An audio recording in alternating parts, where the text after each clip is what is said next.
una breve historia de las computadoras MSX. ¿Qué es el MSX? Tenemos que comprender que el MSX en Japón en el 82, 81 había muchas computadoras diferentes, ¿no? Todo el mundo compraba su computadora por aquí, la que le gustaba, la que le agradaba en Japón, pero no eran compatibles. Entonces comprabas una computadora y encontrar un programa, un juego o alguna cosa era casi imposible, o sea, no había. Entonces había, pues, las computadoras, esto ya es lo bonito, ¿no? El teclado integrado, el floppy y todo, pero las computadoras te las vendían por partes. O sea, por ejemplo, aquí en el Famicom, que es anterior, casi al mismo tiempo que el MSX, te mandaban primero la consola y luego si querías comprabas el teclado. Y luego ya le ponías tu tele. Pero antes no se conectaban a la tele las computadoras, se compró un monitor carísimo. En el momento en que cambiaron a que pudieras usar la tele en la casa y que Sony integró la entrada de video compuesto, fue cuando empezaron las computadoras a ser más populares en las casas. Entonces, el MSX pues es una creación, una idea de Kazuhiko Nishi, que se dio cuenta que en Japón había muchas computadoras incompatibles entre sí, entonces se inspiró en el estándar VHS que estaba teniendo éxito, que estaba en VHS beta. De hecho todavía tengo algunos casetes beta por ahí. Y inspirado por ese estándar, propuso un estándar de computadoras conocido como MSX. No crean que era una personita que nada más andaba por ahí, ¿no? Él era el dueño de la empresa ASCII Corporation, muy famosa, que se encargaba de traducir software americano, estadounidense principalmente, al japonés para uso en las oficinas, etcétera, ¿no? Y también en la casa. Desde 1977. O sea que este hombre ya tenía como 30 años cuando yo apenas iba a nacer. Entonces, se decía que las computadoras necesitaban un lenguaje BASIC. ¿Por qué? Porque el BASIC era la única forma de hacer cálculos. Era un momento en que las calculadoras científicas eran casi tan caras como las computadoras, entonces tener un BASIC era una ventaja. Y por motivos de que este señor Nishi iba mucho a Japón, en una feria de informática conoció a un tal Bill Gates. Aquí lo pueden ver, cuando estaba la época de mucho pelo. Yo solía también tener así de pelo, pero ya me pongo eso. Y entonces, desde esa época, ASCII Corporation representaba a Microsoft en Japón. Así que Microsoft, por ende, proveyó el lenguaje BASIC para cada computadora MSX de en Japón. O sea, un buen negocio para ellos, ¿no? Como lo quieren, así, etc. Era el negocio de Bill Gates. Ya casi fue el último que hizo para computadoras caseras, porque agarró el contrato de IBM y entonces ahora sí, hizo grande. Al salir el MSX en el 83, pues fue considerado como una computadora educativa por su alto costo. Al ser una computadora estándar, decían, tiene que tener estas puertas,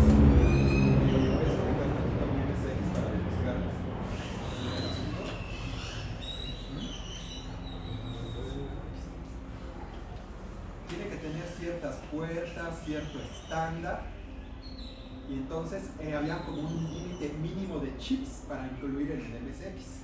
Eso no lo pensó muy bien Nishi, entonces la computadora pues salió cara, ¿no? El MSX era una computadora cara, así como el Intellivision en América, comparado con el Atari, era carísimo. Entonces Nishi pues dijo, pues tiene que tener una salida de video, una salida de audio, y para Europa y eso, una salida tipo SCART. Y luego aquí opciones, ¿no? La cinta, el RGB, esto ya es de computadoras más caras todavía. Tenía que tener sus conectores de gamepad, o sea, todas traían conector para joystick. Este conector era carísimo, o sea, estamos hablando de que los conectores con bordes de metal eran más caros. Y este es un modelo aún más caro todavía, ya del 87, que ya trae unidad de floppy integrada y de 3,5, o sea, ya no de 5,25. Y el teclado integrado totalmente mecánico, solamente fabricar el teclado era costosísimo. Entonces, el MSX fue una computadora costosa, pero como les digo, las calculadoras científicas también eran así de costosas, y el lenguaje BASIC lo hizo atractivo, porque el muchacho decía, papá, necesito una computadora para la universidad, ¿no? Para las matemáticas, para todo eso, no, sin MSX. y hacía gráficos en la pantalla, etcétera, etcétera, tenía lenguaje matemático. Y pues bien, y las ventajas de la compatibilidad hicieron que muchos fabricantes comenzaran a producir computadoras MSX. Tenemos a Philips, Sony, Panasonic, Canon, Casio, Toshiba, Yamaha, ¿no? Los sospechosos comunes, como diríamos, de Japón. Y la cantidad de computadoras MSX disponibles en Japón y después en Holanda, España, Alemania y otras partes de Europa, que fue donde se vendió más. Aunque aquí me están pasando el tip de que tal vez en México se llegaron a vender algunos MSX a través de algunos almacenes. Entonces aquí Juan José. Correcto. Pero pues no llegó al público en general, ¿no?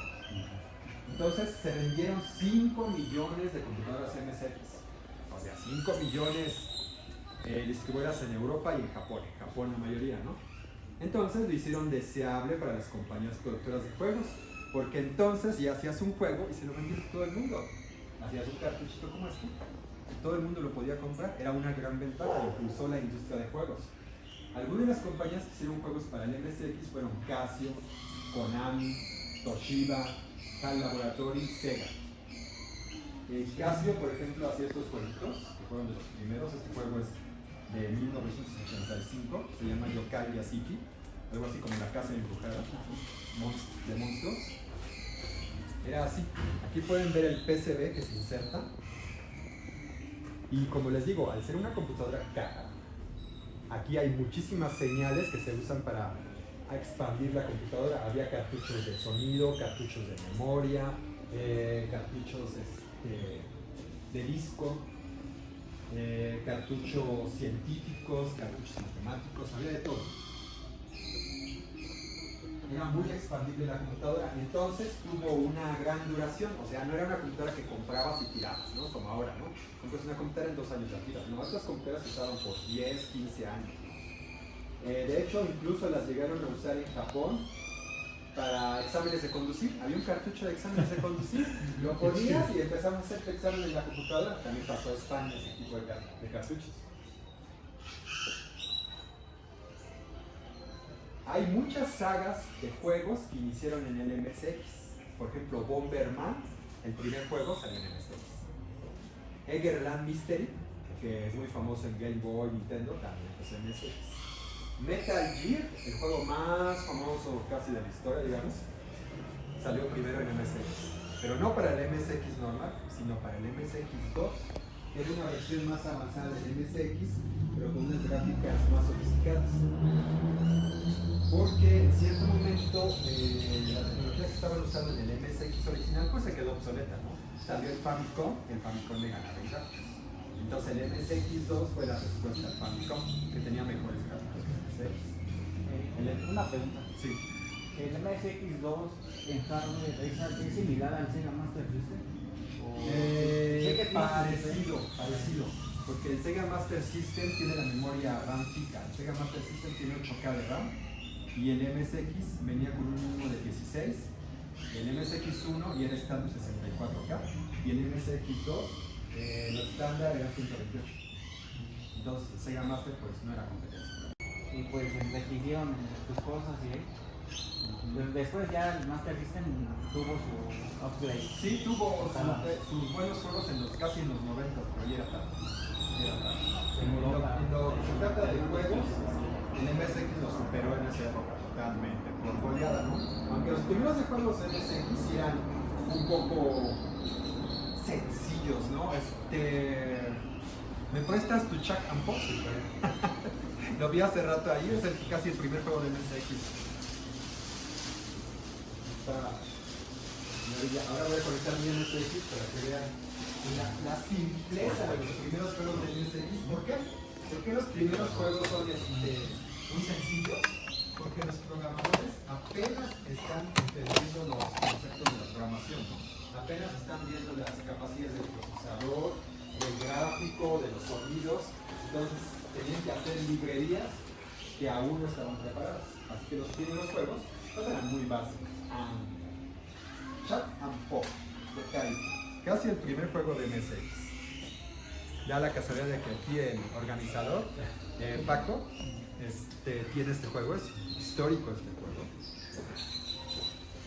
Entonces aquí lo insertamos. Y hay que tener en cuenta que los primeros MSX solo tenían una entrada de cartucho, pero casi siempre traían dos. ¿Por qué? Porque ibas a usar uno para expansión de memoria y otro para tu cartucho de trabajo.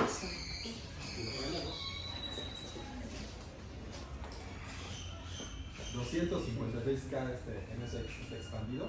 Y este es el juego Shack and Pop, casi el primero que salió para MSX, 1984. El MSX salió en 83. Ahí está el jueguito. Se trata de liberar el corazoncito que está aquí abajo.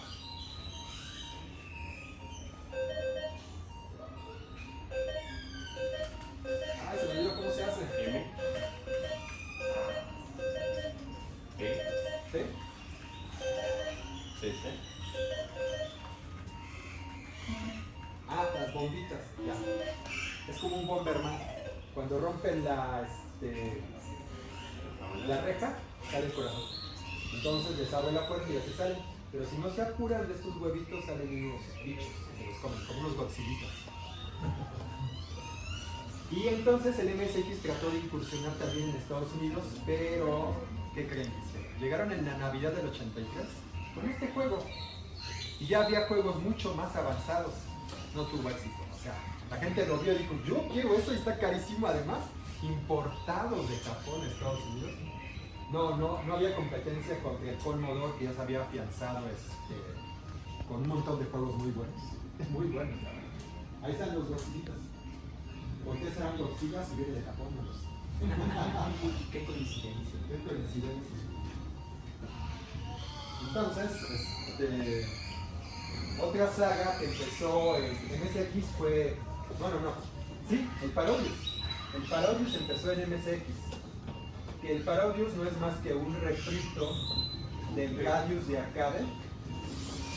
Pero un día, lo leí por ahí en la historia de los videojuegos de Japón, estaban aburridos todos los empleados de Konami ahí y les dijeron, pues pónganse a hacer lo que quieran, ¿no? Y ya estás todos sentados ahí. Si agarramos el código fuente del Gradius y le cambiamos la nave por un pulpo, no quiero. Y si lo ponemos que diga groserías cuando entonces empezaron a hacer este juego. Si le agregamos de jefe final una muchacha así con una minifaldita bien corta, y entonces salió Parodius. Que agarran un pulpo y tienen que luchar contra todos sus enemigos por la felicidad del mundo. Es un juego chistoso y muy simpático. Gustó mucho, se pasó a Nintendo y ustedes conocen la historia. También varios RPG salieron ahí como el GS2, el Vampire Killer, Castlevania, le dicen, que después llegó a Nintendo y se hizo súper famoso.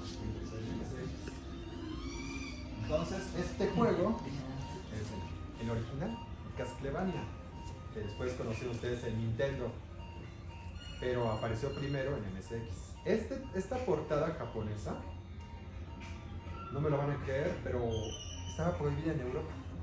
Se consideraba muy sangrienta. O sea, qué escándalo, ¿no? Mira esos colmillotes, lo que sugieren, ¿no?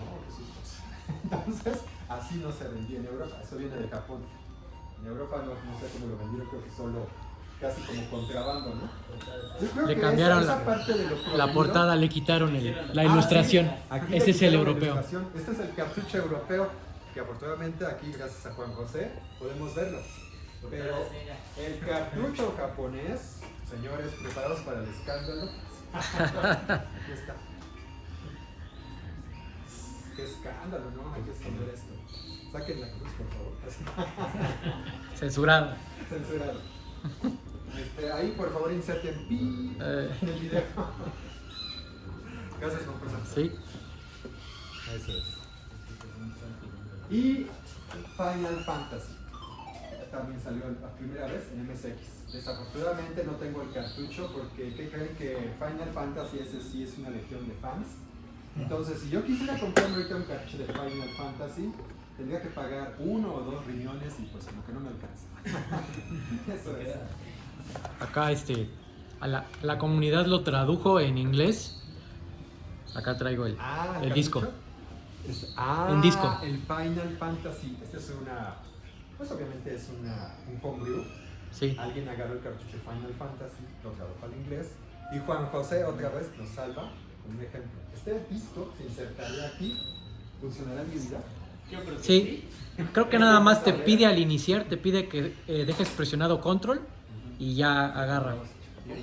Ya inicia. Entonces, aprovechando que tenemos la unidad del disco, que bueno, traje este MSX, porque mi otro MSX ya le fallaron todas las teclas. O sea, tecleamos y no funciona nada. Insertamos el disquete. Si no le he dado sus buenos golpes, va a funcionar. Apretamos la tecla control, como nos sugieren amablemente. Ya está cargando. Sí está cargando.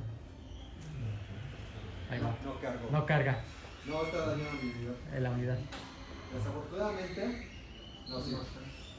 Desafortunadamente, mejor no había entendido el tantito. A ver, checa. Sí, no había entrado bien.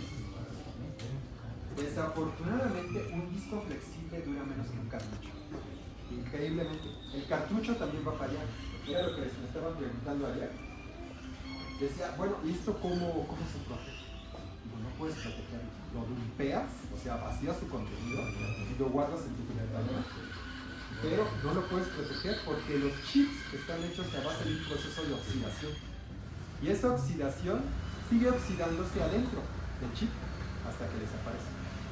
O sea que en 50 años tal vez ya no sirve. Pero mientras... No.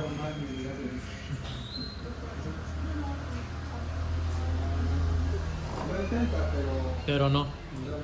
no confíen en un blog. Cuando pueden confiar en un cartucho. Acá lo podemos poner. Sí, acá lo pueden poner.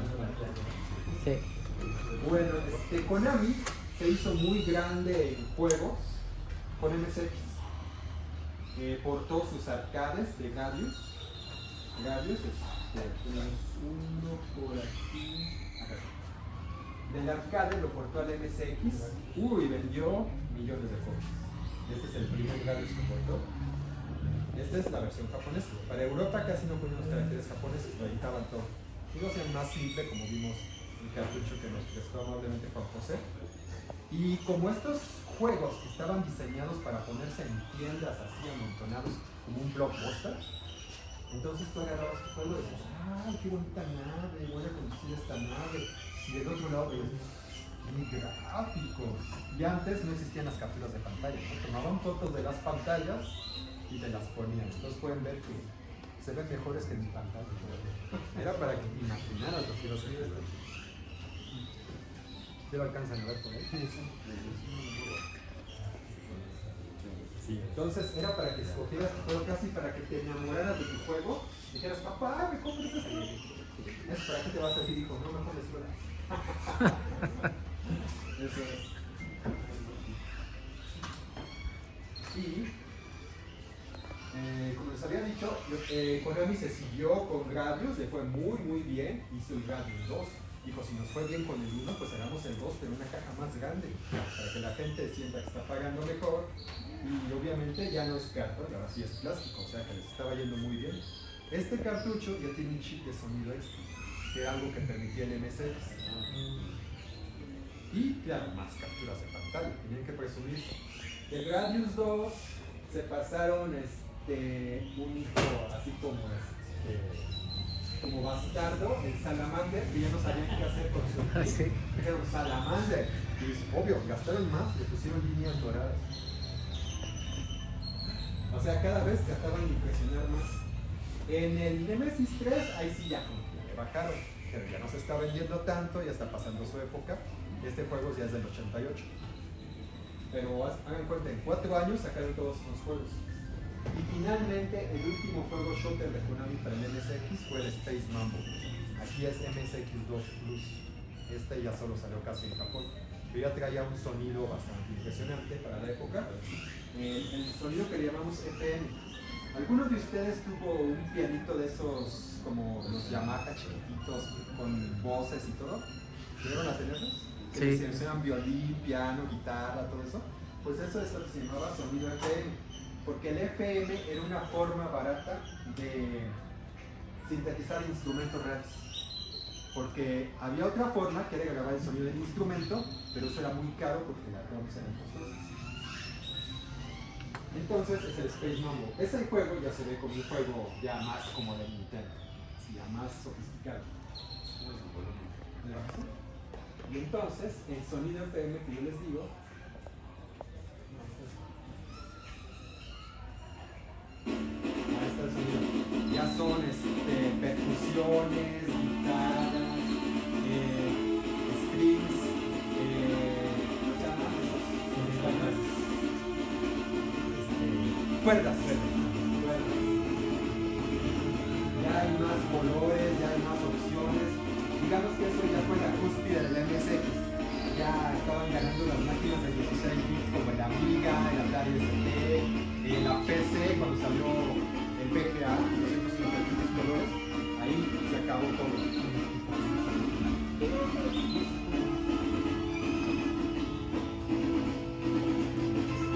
Pues sí, ese es lo que les digo. En 1990 todavía apareció el MSX Turbo R. Pero esa computadora ya solamente la produjo para Sony, ya fue el último suspiro del MSX. Era un procesador con el doble de velocidad. Lo mando un poco.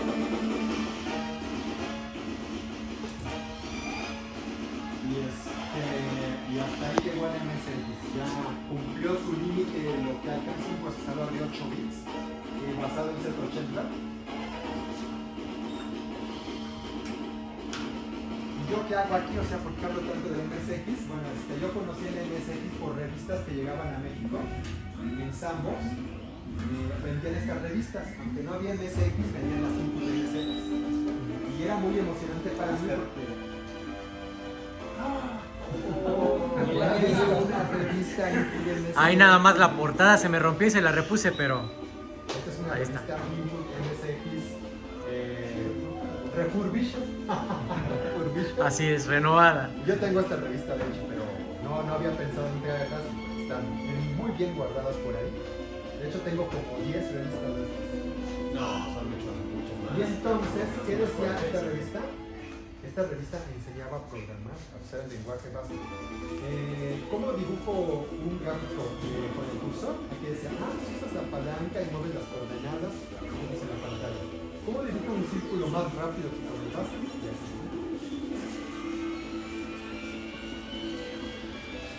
Ahí tiene una demo muy buena. ¿Cómo usar el ensamblador, imprimir la pantalla en la impresora? ¿Qué juegos iban a salir? No, las azar y probabilidad. Enseñaban a programar. Esto es una copia de una revista inglesa, por cierto. Una traducción. El juego de las torres de Hanoi. Incluso buscaban colaboradores. Si yo hubiera enviado un programa, me lo hubieran publicado. Pero como yo no tenía un MSX, ¿cómo iba a saber si funcionaba? Entonces, yo escribí en BASIC, pero no en MSX. Entonces, aquí están las torres de Hanoi. Y el código fuente que ustedes tenían en su computadora con su tecladito, y ya lo veían funcionar. Y más, y más, y más. Y había juegos que venían en fascículos. O sea, compramos varias revistas y el juego venía en partes. Obviamente había un problema en Sambors porque no llegaban todos. Entonces había juegos incompletos que nunca sabías de qué iban. La luna, el paisaje lunar, juegos de guerra. Si ustedes conocieron SimCity, pues aquí empezaron. Age of Empires, aquí empezaron. Aquí están las bases, los secretos que ya nadie sabe. Y luego al final venían los mapas de los juegos. Un mapa completo para que no se perdieran. Alguien tomaba fotos de cada pantalla y luego las pegaba. ¿Lo intentó? Ándale. Salió mucho antes esa. Sí, de hecho. Mucho antes. Sí. ¿Y qué otros juegos habían salido? Galaga, los de Konami, Deportes, Hero, Smack Walker, Super Sleeper, Beam Rider. Y lo que llamaban los españoles cargadores, para que tuvieran vidas infinitas. Sí, porque había juegos que te gustaban tanto y que decías que no avanzan, ¿no? Y así. Cuber, yo tengo el Cuber y no lo traje. Pero bueno, no se puede traer todo. Le agradecemos aquí a Juan La José. contraportada está chistosa. La portada es original. Están Los niños malos para que vendas tú. jugaban Spectrum. Los Eso. niños buenos jugaban Spectrum. Así es. Así convencían a los papás de que. Sí, estaba algo clasista esa publicidad, pero... Entonces yo volví al MSX, trabajé Z80 por mucho tiempo y yo dije, pues yo jugaba Z80, yo puedo hacer MSX. Entonces hice un juego que se llamaba Zombie Nip y lo envié a un concurso de programación y gané el segundo lugar y luego me lo publicaron en formato físico. Esto fue en 2010. Entonces es un juego primitivo porque son mis comienzos del MSX. Entonces este cartucho, de nuevo la magia de la compatibilidad, lo insertas y juegas un juego mío.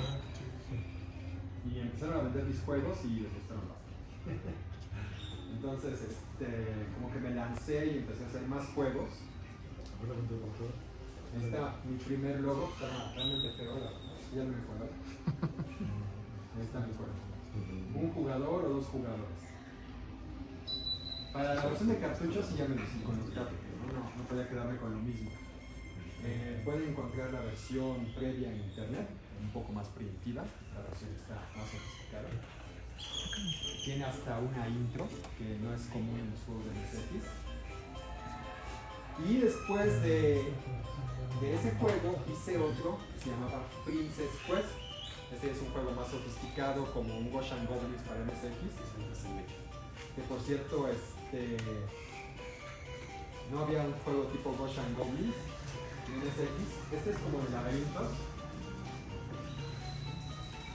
de zombies. Entonces entran en un laberinto y ahí van entrando zombies.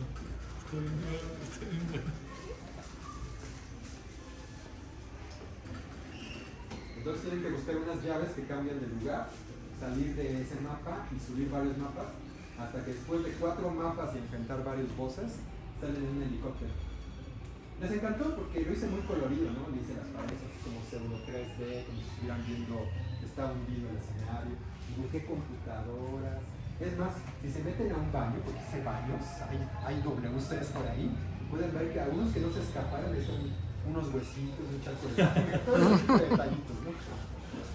Y ahí hay un científico para rescatar, que les mueve la manita, aquí estoy, aquí estoy. Les gustó mucho ese juego y la verdad empecé una carrera haciendo juegos de MSX. Ese fue en 2010. El siguiente juego en 2013 me parece. Este sí ya fue mucho más sofisticado, ya con una intro más llamativa, más música. Fui haciendo herramientas. Ahí está mi logo mejorado. Hasta en los logos hay evolución, ¿no? Entonces dice, la leyenda dice que una hermosa princesa nació para darle felicidad a un verdadero caballero. Y animado y todo. Esa música me gustó, es Sarabanda de Handel, me parece. ¿No? Ajá. Sí, ¿verdad? De Sarabanda. Y entonces la ponían en una película italiana que se llamaba Fantagiro. Era de una chica en una especie de mundo medieval que ella era el caballero. O sea, todos eran los cobardes en eso. Entonces eran sus fantasmitas y un buen detalle ahí. Hasta brillitos en el título. 2012, ahí está la fecha. Ya se me olvidó. Hice algo muy complicado en MSX, que es un scroll pixel a pixel. Entonces, cuando se mueve el escenario, se mueve pixel a pixel. En el MSX, generalmente todo se mueve de bloque. Entonces, este juego les encantó y está pues muy colorido, muy bonito. Hay un jefe final y todo. Lanza armas, etcétera. Los murciélagos los persiguen, los alacranes, los escorpiones, etcétera, etcétera. Tiene 5 mundos y así suele estar. De hecho, el mundo favorito de mis fans es el 3, porque salen zombies del piso. No sé de dónde les gusta eso. Entonces, cuando menos se lo esperan, sale un zombie del piso y se los quiere comer. Y les encantó, la verdad. Y yo no me había dado cuenta de que hay un juego donde salen zombies del piso y se llama Ghosts and Goblins. Entonces doy que no es Ghosts and Goblins. Dije, no, ni lo había visto. Y Y así fue el estilo. Después de ese juego, que ya vi que les gustan los shooters a los fans del MSX, me pasé a hacer un juego que se llamaba Mecha 8. Porque, o sea, ¿a quién no le ha gustado cuando desde que vieron Mazinger Z? ¿Todos vieron Mazinger Z? ¿Sí? Sí. Pues todo el mundo quería tener su robotote gigante abajo de la casa para que cuando el vecino se portara mal lo sacaran. ¿No? Ahí está. Entonces hice un Mazinger para quitarles para llenarles esa parte de su niñez, y sí les gustó mucho también este juego. También más avanzado todavía, ya iluminé mis letras, ya les puse gradientes que se apague y se prende la pantalla, ya lo hice en inglés y en español. Bueno, ahí está en inglés. ¿Okay? Mide 15 metros, pesa 12 toneladas.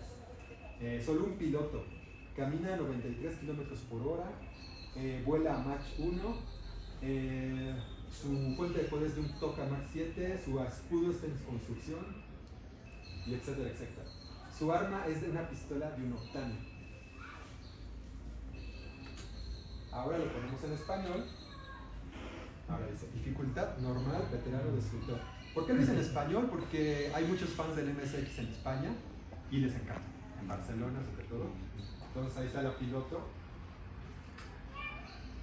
Siguiendo las enseñanzas del buen creador de Spider-Man, todos los nombres empiezan con la misma letra. Scarlett Sommer, Ryan Rock, Tricia Thunder. En Noriko Toriyama sí me pasé, porque como me cae bien Toriyama, y entonces ahí está la demo.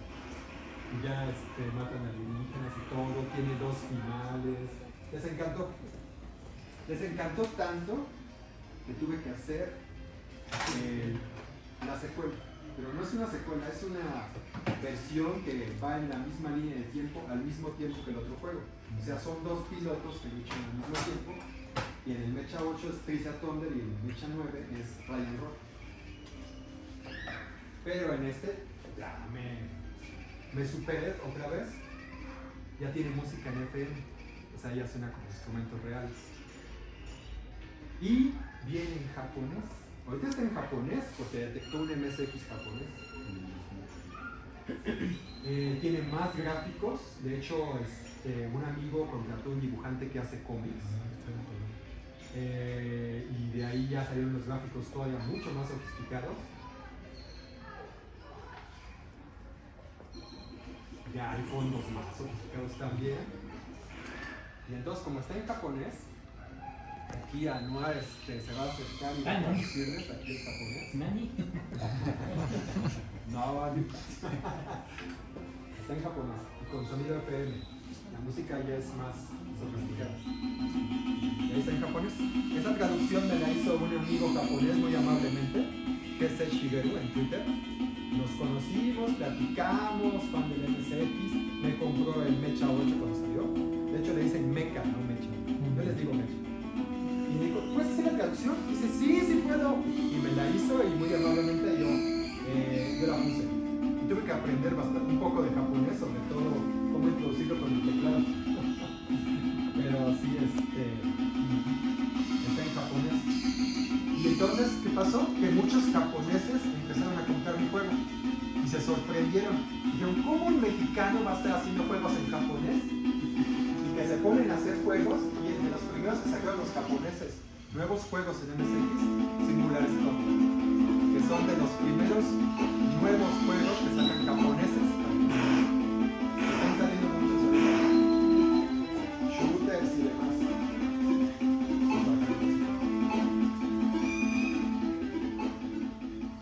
Y ahora, yo sé que no todo el mundo entiende Japón.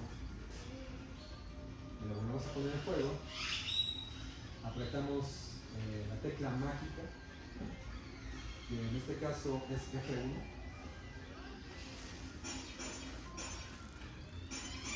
Lo ponemos en inglés, o mejor en español.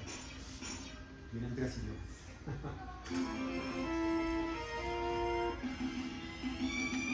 Y ya pueden leer en español. Ahora sí todo el mundo lo entiende.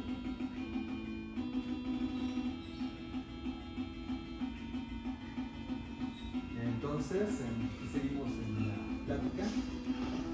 Fecha 9, ya lo decimos. Y preguntas y respuestas, pueden ver mi Twitter, mi Instagram, mi TikTok, @Menoches, mi sitio web es menoches.org. Créditos, fotos de Kazuhiko Nishi del Museo de Informática de Valencia, en España. Del Museo de Informática, pero no sé de dónde es, también es de España, porque ellos documentaron muy bien. Olvidé algunos créditos para la presentación, pero es por motivos educativos, ¿no? Nada más por la falta de tiempo de hacer scans de mis caras. Bravo. Una pregunta para Oscar. Maestro, más o menos, ¿cuánto tiempo te tardas en desarrollar un juego? O sea, como Mecha 9 más o menos. El más tardado fue el 9, 6 meses. Sí. 6 meses. El Zombie Knee lo hice en 40 días. Primero que hice, bueno, es que empecé en diciembre y el concurso acababa en enero. Entonces sí estaba atrasado y lo hice en 40 días.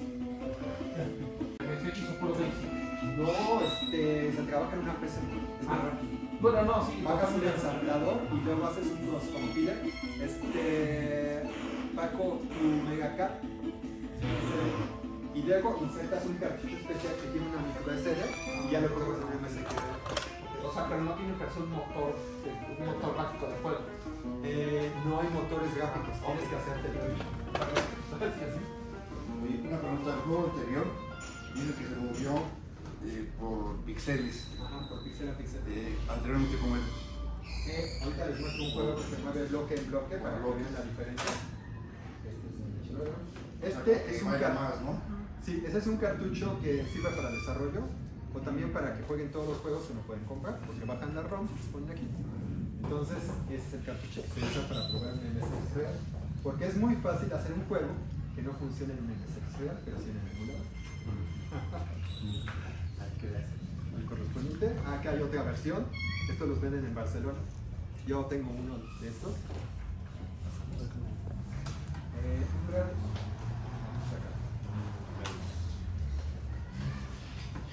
En Japón no se le conoce como Gradius, que es un nombre europeo. En Japón es Nemesis. No, de hecho, ni. ¿Ah, sí? ¿Era al revés? Ay, me equivoqué. Pero bueno, ya se puede. Entonces, este es un scroll de bloque que causó muchas burlas hacia MSX, pero solo son muy buenos. De hecho, mi versión favorita es esta. Tenemos que avanzar un poco en el escenario para que vean.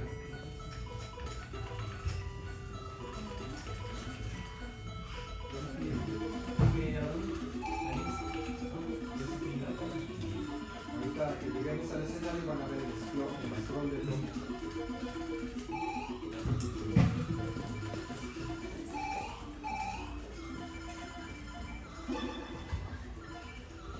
Ahí está el scroll de bloque. Pueden ver cómo se realiza el escenario de bloque en bloque.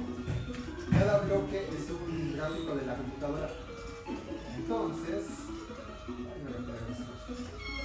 así era la forma más fácil de desplazar un escenario. Porque cuando se hace un scroll pixel a pixel tiene que usar muchos gráficos y no le caben. Hay que usar una serie de trucos. Desde arriba no veo. Pero ahí ya vieron el ejemplo del scroll bloque a bloque. O sea, nosotros le decimos bloque a bloque, pero cada bloque es una letra de estas. Por eso es su límite. Y si queremos hacer un scroll pixel a pixel, lo que tenemos que usar, usamos 4 letras. ¿Por qué? Porque son combinaciones. En una está en esa posición, en otra está en la siguiente, en otra está en la siguiente, en otra está en la siguiente. O sea, se usan 4 veces más gráficos y solo tenemos 256. Por eso el scroll pixel a pixel es complicado y el escenario tiene que ser un poco simple, pero no tan simple.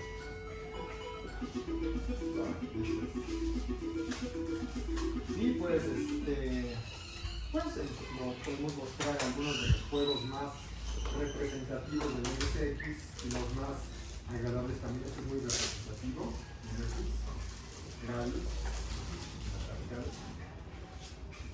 Como Metal Gear. Metal Gear viene en japonés porque estaba orientado al mercado japonés. Los japoneses nunca pensaron que un juego militar llamara la atención. De hecho, el señor Hideo Kojima casi era tolerado en Konami, ¿no?